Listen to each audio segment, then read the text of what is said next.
Fala aí, galerinha, beleza? Então, galera, estou aqui novamente, né, mais uma vez, disponibilizando aqui para vocês mais um módulo de forma online, tá? Que vem aí com o seguinte título, né? Continuamos ainda falando de Europa, espaços geoeconômicos da União Europeia, tá? Como primeiro assunto aí, o livro ele vem trazendo o espaço urbano europeu, tá?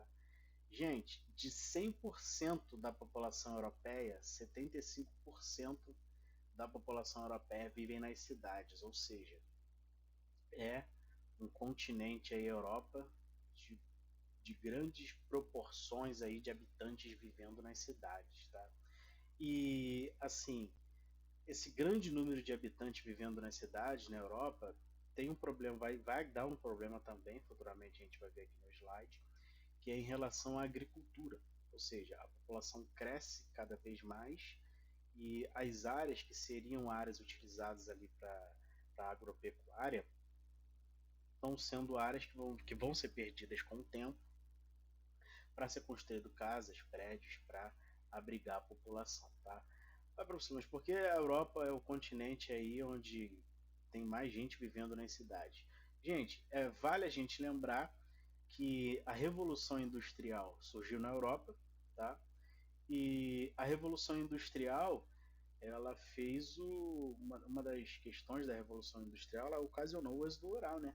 Que é a saída do homem do campo vindo em direção às cidades, porque as cidades elas começaram a se concentrar nos grandes centros urbanos e isso acabou com o tempo, né? Fazendo com que as cidades crescessem mais em população do que aí o campo, tá legal?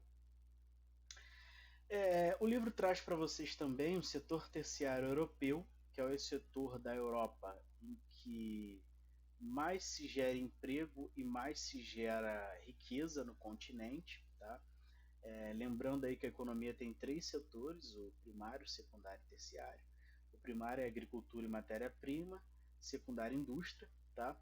E o terciário aí é de que envolve comércio, né? Turismo, escola e transporte e assim vai. É o setor de comércio. Então eu coloquei aqui para vocês algumas definições. O setor terciário corresponde às atividades de comércios de bens e a prestação de serviços. Setor de serviços, também conhecido como setor terciário da economia. O setor de serviços europeu gera mais de 50% da riqueza do continente e emprega a maior parte da população economicamente ativa, que são os jovens, né, que estão em idade aí para estar no mercado de trabalho. A Europa é o maior polo turístico do mundo, gerando a metade de toda a renda do turismo do mundo. Ou seja, gente, por que o setor turístico da Europa gera muita grana lá para o continente e para os países do continente europeu? Gente, é um setor super moderno do turismo na Europa, onde você tem aí trens modernos, os ônibus que atendem às necessidades da população, tá? As estradas, e tem também a questão da segurança, né, que isso conta muito para atrair os turistas. O Brasil, nos últimos anos, aí, perdeu muito turista em virtude da segurança e também da qualidade, tá? Da qualidade dos nossos transportes, de nossas estradas. Já o setor europeu, ele não sofre com esse problema aí, tá? Ele é um setor muito dinâmico que consegue atender as necessidades tanto dos turistas como dos habitantes europeus. Por isso que é o setor que mais gera emprego e é o setor que mais cresce e movimenta a economia do continente europeu, tá? O livro traz também aqui a questão da produção de energia. Enquanto aqui no Brasil nós somos um país que a nossa energia é produzida, em sua grande maioria, por usinas hidrelétricas, na Europa a energia mais produzida lá, em virtude também da falta de lugares, né, é a energia nuclear. Tá? Pode observar no mapa aí, que é um gráfico que está como pizza, um gráfico pizza. A energia nuclear é a energia mais utilizada e desenvolvida na Europa. Depois tem a energia de biocombustíveis, que é a energia de derivados aí de lixo e derivados de vegetais, como a cana, milho, por aí vai, tá? E depois aí, sucessivamente, outros tipos de energias que são produzidos na Europa. Gente, então, em virtude da Europa ter aí a sua principal fonte de energia a energia nuclear, um dos maiores acidentes do mundo envolvendo a energia nuclear aconteceu inclusive na Europa, na cidade de Chernobyl, na Ucrânia, onde um reator nuclear lá explodiu e até hoje grande parte da cidade de Chernobyl ela está vazia, está fantasma. Tem alguns doidões lá que insistem em viver lá, apesar do governo tentar tirar, emitir multa e até mesmo querer prender essas pessoas. Sempre tem uns malucos e alguns animais que ficam vagando para lá, para cima e para baixo, mas ficou aí como em sua grande maioria como uma cidade fantasma, tá? A energia nuclear, gente, ela é uma vantagem para quem tem poucos espaços para produzir energia, mas também a energia nuclear ela tem grandes desvantagens, né?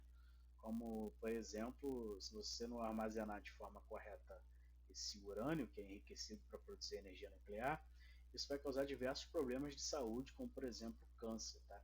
E por essas questões e outras que Chernobyl foi evacuada. Tá? Uma outra questão que o livro traz aí também é a agropecuária europeia. Tá? Os europeus sofrem muito para desenvolver a agropecuária. A agropecuária é a junção de agricultura com pecuária, tá? Pecuária e criação de gado, em sua grande maioria. Por que os europeus sofrem muito para desenvolver a agropecuária? Gente, a Europa é um continente pequeno. Tá? Se você tirar ali a Rússia, lembrando que grande parte da Rússia está na Ásia, uma pequena parte está na Europa, daria 2 continentes europeus dentro do Brasil, se você tirar a Rússia. Tá?